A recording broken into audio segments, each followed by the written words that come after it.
Hare Krishna. I'd like to seek the blessings of all the devotees. I can speak something from the 10th canto of Srimad Bhagavatam. This verse indicates the epitome of love of an eternal devotee of the Lord towards the Lord.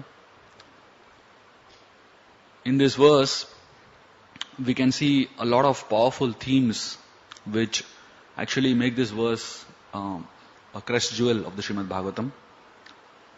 Srimad Bhagavatam is specifically the glorification of the Lord, and the Lord cannot exist, and the glorification of the Lord cannot be complete without the glorification of the devotees of the Lord. And here in this verse and purport, Prabhupada is talking about the glory of Mother Yashoda. And we can learn from Mother Yashoda different qualities in her service towards Lord Krishna, and which beautify her even more. So one of the most important qualities that comes out very strikingly from this verse is the intensity of Mother Yashoda. When somebody is perspiring and the whole body is shaking and every part of her body is vibrating with intensity, that shows that Mother Yashoda was not doing an activity mechanically, but rather putting her whole intensity into the action. In the Niti Shastra, there is a very interesting verse which talks about how a lion behaves. It says that the lion, when it is going to attack its prey, whether the prey is a small rabbit or whether the prey is an elephant, the lion attacks with the same intensity. The slap of a lion on an elephant, one slap is enough to kill the whole elephant. But the lion, when it attacks a rabbit, it uses the same intensity and same force. So we can learn from the lion that when one is practicing bhakti, intensity is of utmost importance. Whether you're doing a small act or whether you're doing a big act, when the act is done with intensity, that act is pleasing towards the Lord. And Mother Yashoda, seemingly she's doing something very simple as churning milk. But the intensity with which she's doing it is so pleasing that the Lord personally comes out of his room to come and meet her. We will see that in the next verses. But intensity in bhakti comes when there is love. So the difference between lust and love is that lust is selfish and love is selfless. So the concept of love is simply for the pleasure of the object of the love. And love is just to please the object of love. One time I was hearing from Dhanurudra Swami Maharaj, he was mentioning that love is the only thing which has no other purpose than itself. All other things have some other purpose. Whenever you do anything else, there is a purpose, to achieve. But love is the only thing which has no other purpose except love itself. And, it seems love and lust seem to be almost similar. The expressions of lust that are described in this world are very much similar to the descriptions of love that are described in the Srimad Bhagavatam. When we hear the gopis telling Lord Krishna to embrace them, or telling Lord Krishna to put his feet on them, it seems that it's ordinary dealings of love, of lust. But it's not like that. The difference is between iron and gold. Iron and gold are both metals. For an ordinary person, both don't, seem anything different. But for somebody who understands the value of gold, understands that gold stands out among metals also. And therefore, here when Yashoda Mai is calling Lord Krishna out of intense love, so here is an example of a pure devotee, how he attracts Lord Krishna. So Mother Yashoda is absorbed in serving the Lord by churning, and at the same time she is singing about the Lord's glories. So when the pure devotee of the Lord calls out to the Lord with intention, with a lot of intensity, then the Lord is helplessly dragged to where he is. Here Mother Yashoda is calling by singing, and in the same time we see in Chaitanya Charitamrita, when Advaita Acharya calls out with intensity, you know. So we see that the Lord from the spiritual world is dragged to the material world to be present in front of his devotees, to answer the call of his devotees. At the same time, we find that whenever Krishna calls his pure devotees, the pure devotees are dragged helplessly. When Krishna plays his flute, the pure devotees, the gopis, are helplessly dragged. So here is an example of how two parties equally in love with each other can attract each other just by their intense calling. So when Krishna calls, the pure devotee has no other way but to go. Drop everything and go. Sometimes it feels that how can somebody just drop everything and go as if there is no responsibility. But that's what the Krishna's call is. When Krishna's call comes, drop and go. And here, when the pure devotee calls, Krishna does the same thing. Krishna loses his sleep and goes to where Mother Yashoda is. So the intensity of love between the two parties is so much that when any party calls, the other party is helplessly dragged. Unfortunately for us, we are in neither side. We are in another side, where when the call of Maya comes, we are helplessly dragged to where, to material things. And when we call material things, Maya is helplessly dragged towards us. So this is a totally different, crossword puzzle. There's a four lines. We are on this side and Krishna and Yashoda Maya on this side. The calling is there. But which calling are we listening to? It depends on the intensity of our love or the intensity of our lust. So Yashoda, very interestingly, while absorbed in remembering Krishna, she did not delegate a service to somebody else. She herself did that service. So generally it is, very easy to delegate service. But Mother Yashoda, she had so many servants around her. But she had no confidence that the servants will be able to do as effective job as herself because the missing factor of love. So whenever one needs to serve the Lord, the service cannot be delegated. It can be delegated from an external perspective. Butter could have been churned by anybody. And if anybody churns butter, it'll become butter only. But the element of love cannot be added if anybody does it. Therefore, Mother Yashoda decided to do it herself. So when we are serving the Lord, the intensity of service and the love in which you serve, it cannot be achieved when you delegate it to somebody else. So that is something that we can learn from Mother Yashoda. And another thing we can learn is that when there is love, there is also a desire to work hard. So generally, when there is love, the sahajiya feeling of love is you feel like, they talk about singing all the time, they talk about dancing all the time, absorbed in something where, you don't seem to be doing anything practical. But Mother Yashoda, absorbed in Krishna, at the same time doing something really practical. Arjuna was in the mood of going away, When in the 8th chapter of Bhagavad Gita, Krishna tells Arjuna that the most important quality is to remember him. So as soon as Krishna tells that one has to be absorbed in him, Arjuna feels, wow, if I need to be absorbed in bhakti, then I need to go to the forest. In the forest, I'll be completely absorbed.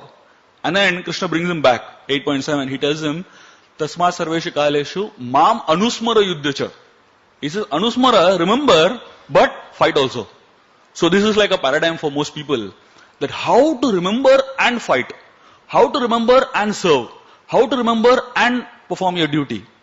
So that is a challenge. And here Mother Yashoda is demonstrating how one can remember at the same time serve.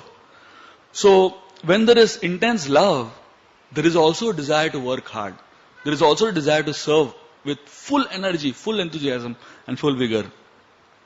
And another interesting aspect of bhakti is bhakti or devotion means no expectation. Absolutely no expectation. But selfless service. So in all other marg, all other paths, the process of jnana, always there is an expectation. If I do this, then I'll get this. The process of mystic yoga, there is always expectation. If I do this, I'll do this. But in bhakti yoga, there is no expectation. The only expectation is more service. And Bhakti Yoga is not concerned with joy, it is not concerned with suffering, but is only concerned with service. And this is the platform of love. Because when we expect something, we think that we deserve it. And when we have no expectations, then we know that we don't deserve it, but we get it if the mercy is there. So Bhakti Yoga is a yoga of mercy, where we don't expect, but rather we keep doing, and if it comes, it comes. And there's no question of, claiming that I deserve it. And expectation, basically, one time Radhana Swami Maharaj was mentioning this, expectation in this world is the seed of all suffering. And when we are performing devotion, when there is an expectation that certain result will come, certain recognition will come, certain appreciation will come, that creates intense suffering. But when there is no expectation, but there's only giving, there's only serving with love and with intensity, then that actually attracts the Lord. And we find in this world, people cannot function without expectation. And here we're talking in devotion about a life without expectation. Prabhupada gives this very famous example of one magistrate, who was in the British times. And this magistrate was performing his duties. And during this, Gandhian movement, all the Indian, officials had to give up their posts, take up some other lower posts. So that time, his salary was reduced. So actually, all the facilities are exactly the same, but only his position was decreased. But this person, he could not tolerate it, that, I have to live with so less expectations. And that kind of made him hollow. And in a matter of 1 year, he died. So it's not that his standard of living came down. It's not that, he was a beggar in the street. Not like that. He had everything, but the only thing is the expectation was so high that because his expectation not matched, he practically left his body. He died.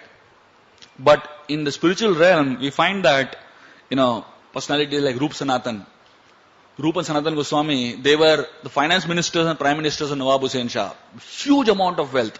Raghunath Das Goswami, his father and uncle, the only heir to the whole wealth, about 2 lakh gold coins per month, the earning, And when he relinquished, and when these Goswamis relinquished, they were living under different trees every night. They had no food to eat practically. And they were borrowing clothes. All the old clothes that people would reject, they would wear it. So now, with that kind of a lifestyle, it is not that they died in 1 year. In fact, they gave life to so many people. So when somebody lives a life with no expectation, that is hope for themselves and hope for the world. But when people live with life with expectation, they not only are hopeless for the world, but hopeless for themselves also, destroy themselves. So Mother Yashoda here is teaching us that we need to act for the pleasure of Krishna and aspire nothing else but service. And our attitude to serve determines our attitude of love. And we find that so many personalities who came and connected to Srila Prabhupada, because they got connected to Srila Prabhupada with such intensity, therefore what they have done is practically, become timeless. It is going to be eternal, in the discussions in history. Specifically, some stories of Srila Prabhupada disciples who got connected to Prabhupada and just shoot it up. I remember reading the story of how Vishnujan Maharaj and Tamalkasha Maharaj, these both illustrious personalities, came in connection with each other and with Srila Prabhupada's association.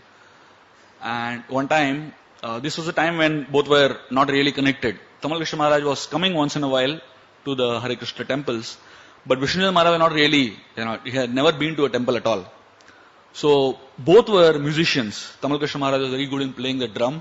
Vishnujan Maharaj was very good in playing the drum, and Tamalkasha Maharaj used to play the flute. So this, both of them were almost like hippies at that point of time. So they were living in some mountain. And this also shows how relationships in spiritual realm is not really based on externals, not really based on how much you know each other, but it's based on such deep spiritual connections which go beyond this life. So these two devotees, they were not devotees at that point of time. So they were just playing their musical instruments, and they were on different sides of the mountain. And Tamal Maharaj was playing his flute. So Vishnu Maharaj heard this flute. So he started playing to the rhythm of the flute, his drum. So, and Tamal Krishna Maharaj, he realized that somebody is playing to my rhythm, and he started playing the flute better. And they started coming closer and closer and closer. And almost after 1 hour of playing, they came face to face with each other. First time in their lives they're meeting each other, face to face. And after seeing each other face to face, they continued, they never spoke any words. They continued playing for another 1 hour. And when they stopped, they asked, "Who are you?" And then, the connection became so deep. And then somehow both of them decided to come to the Hare Krishna temple, because Tamal Krishna Maharaj had gone there. So as soon as they came to the Hare Krishna temple, Vishnu Maharaj found solid attraction, but then he was not ready to join. So at that point of time, Tamal Krishna Maharaj was already contemplating joining. And then Tamal Krishna Maharaj decided to take the plunge. He said, I'm going to join. And Vishnu Maharaj just helplessly joined along with him. And then what they did for the Hare Krishna movement is practically history. So the point is that when connections are related to Krishna, those connections are not really superficial connections with any expectations from each other, but rather they're connections where the only connecting link is service. And if you study these two devotees, the only connecting link between the two is service to Srila Prabhupada.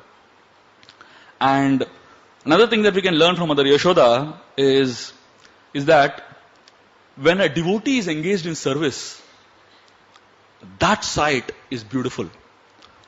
It is explained that the most beautiful sight in the creation of this universe is when a living entity is bowing flat in front of Lord Krishna. It's the most beautiful sight, because that is a sight that gives pleasure to the heart. When you find new people coming to the temple, first time, they don't relate to the deities, they don't relate to Prabhupada, they don't relate to anybody. They're just standing there, they don't know which side to look also, right? Eventually, as they hear Krishna Katha, as they understand more of the philosophy, as they understand what's happening here, then they realize the depth of what's happening. And then, at one point of time, they decide to go flat on the ground. It takes quite some time, but when they do it, that sight is the most satisfying sight to Radha Gopinath. And that sight shows the beauty of a devotee engaged in service. This story of Burijan Prabhu's wife Jagat Tarini Mataji, when she was an actress acting in the Australian movies, and eventually somehow due to some mystical experiences she joined the Hare Krishna movement, and eventually she started serving in the temple.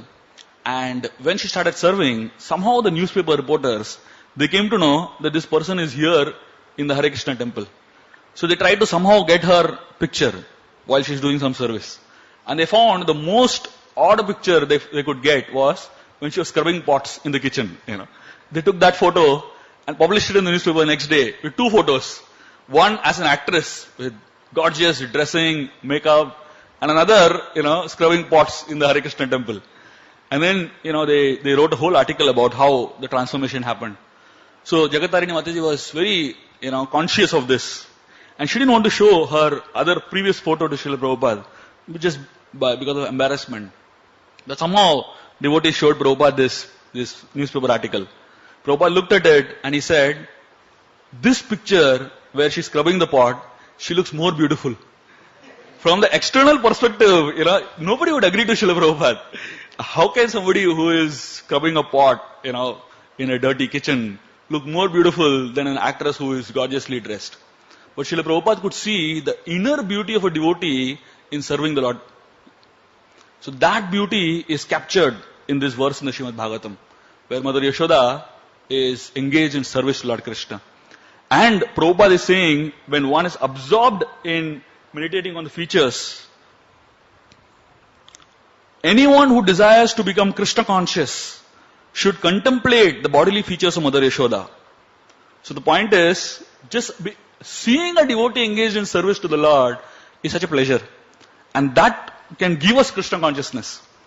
And of course, connecting to this also is the fact that the internal beauty manifests outside when one is serving the Lord.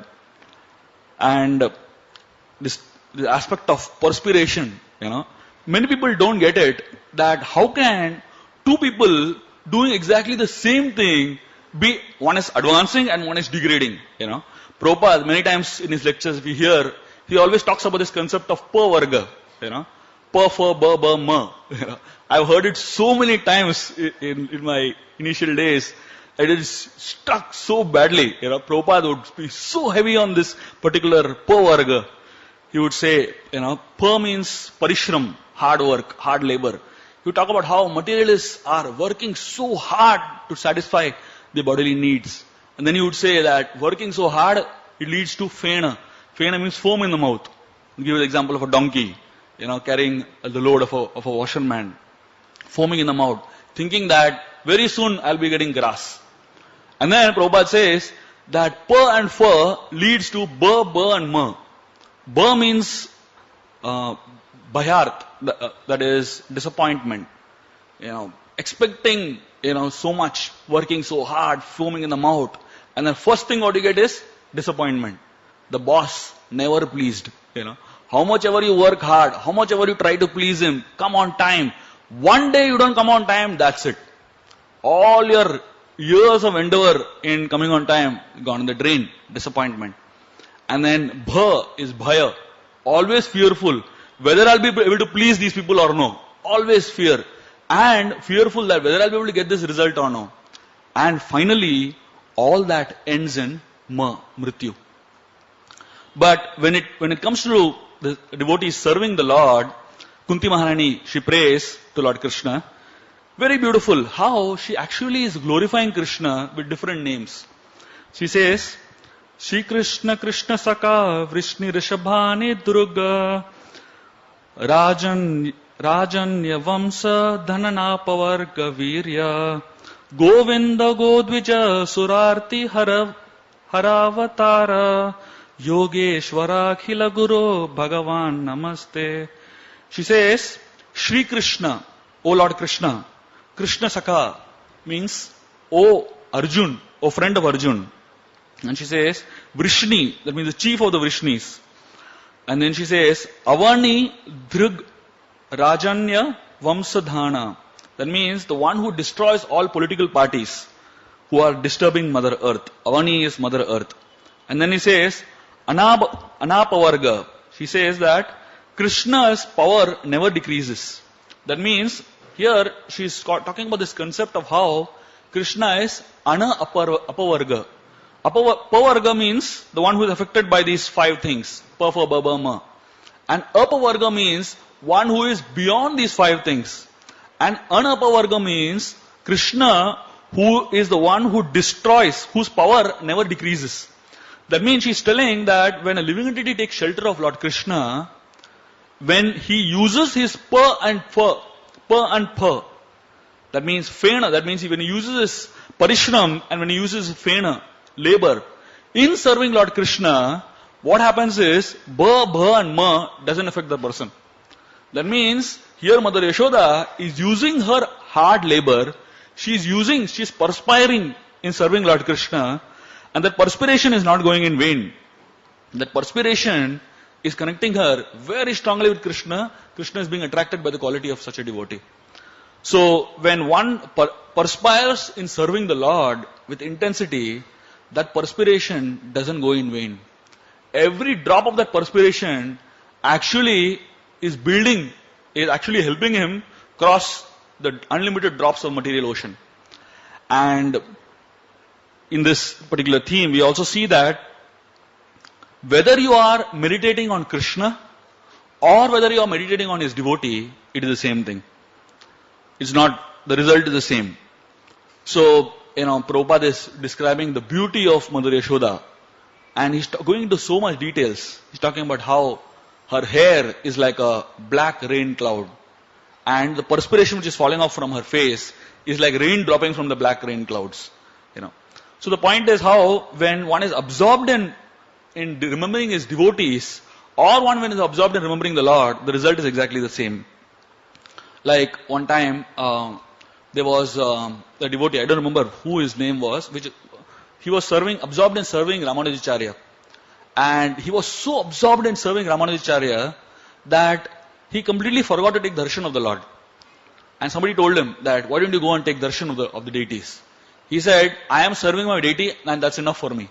I don't want to serve any second deity. So here he is showing a quality of how when one is serving the devotee of the Lord, it is non-different from serving the Lord also.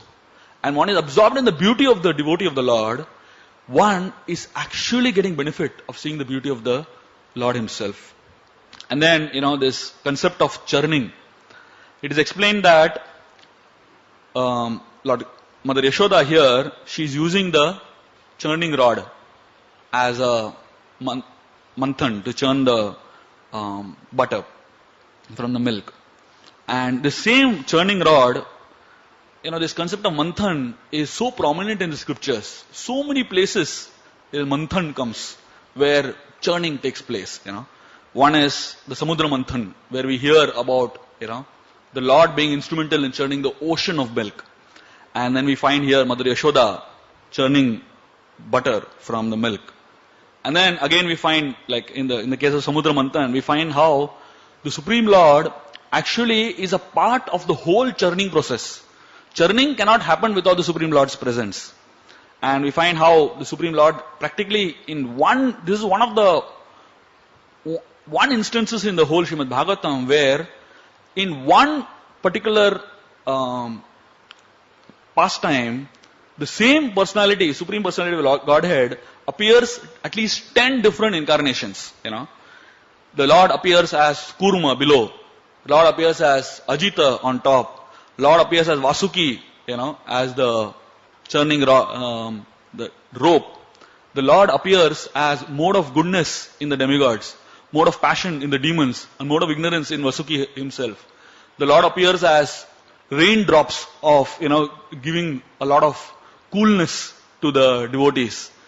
And the Lord appears as fire from the mouth of Vasuki, creating heat in the demons. The Lord himself takes a form and holds the rope. He takes a special incarnation to hold the rope and pull on the side of the demigods.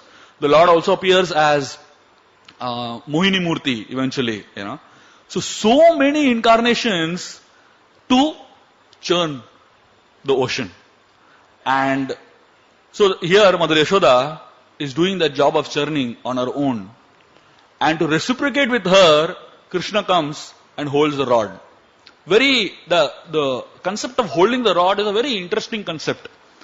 That the Acharyas analyze why Krishna comes and holds the rod first. Krishna doesn't come and speak so many things. It is explained that, in the Mahabharata, there is a very interesting verse which talks about how Vyasadeva is actually doing exactly the same job as Mother Yashoda. Ultimately, whoever you are, whether you are Mother Yashoda or you are Vyasadeva, the literal incarnation of the Lord, or you are a simple devotee, you have to churn. So our churning happens by chanting the holy names. While we are chanting the holy names, we are churning. We are churning what? We are churning the mind. Our mind is like an ocean of desires. And when we are chanting the holy names, it's like churning happening in the mind. And eventually, nectar will come out. So Vyasadeva, what he does is that he also does a certain type of chanting, of churning. It said that Mati Manthanam Avidya Enasau Shruti Sagarat Jagat Hitaya Janitaha Mahabharata Chandrama. It is explained that Vyasadeva uses his Mati as Manthanam. Mati is intelligence. And he churns the whole Vedic scriptures. And Shruti Sagarat. Shruti, that is the Vedic scriptures which are heard, are like a sagar, like an ocean. And what Vyasadeva is doing? Manthan. He is churning the ocean with the churning rod with his intelligence. And the byproduct of the churning, what comes out, the nectar that comes out is the Mahabharata. And it is explained, Mahabharata Chandrama. And this nectar that comes out, most nectars can give you immortality in this life. But this nectar that comes out, the glorification of the Lord, gives you immortality in this life and also in the next life. So it is explained that the process of churning is an unavoidable process. So Mother Yashoda, when she's churning, she is seeing that Krishna himself comes and stops her churning. Why does Krishna himself come and stop her churning? It is explained that when you churn the ocean of milk, when you churn the ocean of the scriptures, what comes out is Krishna. And Krishna has already come out and is in her house. Then Krishna is thinking, why is she still churning? I've already come out. I'm already there in her house. Why is she still churning? So he is giving an indication that when the devotees have Krishna already in their life, don't do more research. Enough. Just enjoy Krishna. So Mother Yashoda was busy doing research, in the churning process. And Krishna was worried that why is she trying to search more? Is she trying to find some other god other than me? Is she trying to find somebody else who is better than me? Krishna comes and holds the rod. Stop churning and enjoy with me and serve me. So here, the process of churning, when we chant the holy names of the Lord, we are churning the mind. We are churning. And then finally, what comes out is the Supreme Lord Krishna. And then what is left is serve Him. So therefore, the holy name, the meaning of the Hare Krishna Maha Mantra is, oh my dear Lord, oh energy of the Lord, please engage me in your service. So when you churn, what comes is service. So Mother Yashoda was churning, and what came is Krishna, and Krishna telling her, you serve me by giving me milk. And finally, very interesting understanding also of this concept of Mother Yashoda. Mother Yashoda, it is explained, she is dressed in a saffron yellow sari. And what is she doing? She is doing three things. She is using her words, she is using her actions, and she is using her mind in serving Krishna. That is what Tridandi Sannyas is. Sannyas means using your three faculties completely in serving Krishna. So Mother Yashoda, in one sense, is the ideal sannyasi. And very interestingly, she is dressed in saffron also. And it is explained that sannyasis are not supposed to contemplate on women. But here, Prabhupada, a sannyasi, a traditional Gaudiya Vaishnava sannyasi, is telling us, you can achieve the perfection of your life by contemplating on this woman. And that means, the concept of Mother Yashoda, using all her three faculties, mind, body and words, in serving Krishna, is a perfection of sannyas. And for a sannyasi, the source of inspiration is the gopis, women. Now, this seems, many times in the scriptures, whatever scriptures say seems so contradictory. On one sense, the scriptures say that sannyasi is supposed to stay away from women. Lord Chaitanya Mahaprabhu would, the women would not come close to him. They would stay about 500 meters away from him. And what is Lord Chaitanya doing all day long? Only thinking about gopis, only thinking about women. But it's not contradictory. It is actually understanding the essence of all contradiction. Understanding the essence of all the Vedas. Understanding the essence of life. And the essence of life is using all the three faculties, mind, body and words, in contemplating on the Lord. And anyone who can do it, that person is worth contemplating on. So Mother Yashoda, because she is doing these three things, because her mind, body and words are constantly absorbed in Krishna, it is worth contemplating on her. Because when you contemplate on such a person, your mind, body and words can be also engaged completely in Krishna. And what happens when somebody does that? It is explained that all the faculties of the world are ready to serve such a person. The malati flowers on her head are actually supposed to be decorating her. But they are thinking that what are we decorating? Mother Yashoda is already so beautiful by her service. And being on her head is an act of arrogance. They are thinking that we are sitting on the head of the person who is the greatest devotee. And we think we are greater than her. Let us fall down at her feet. And they fell at her feet of Mother Yashoda, thinking that this is the position that we need to be always in.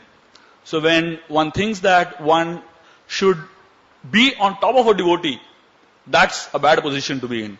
And when one thinks that one has to be at the feet of the devotee, that's a safe and a beautiful position to be in.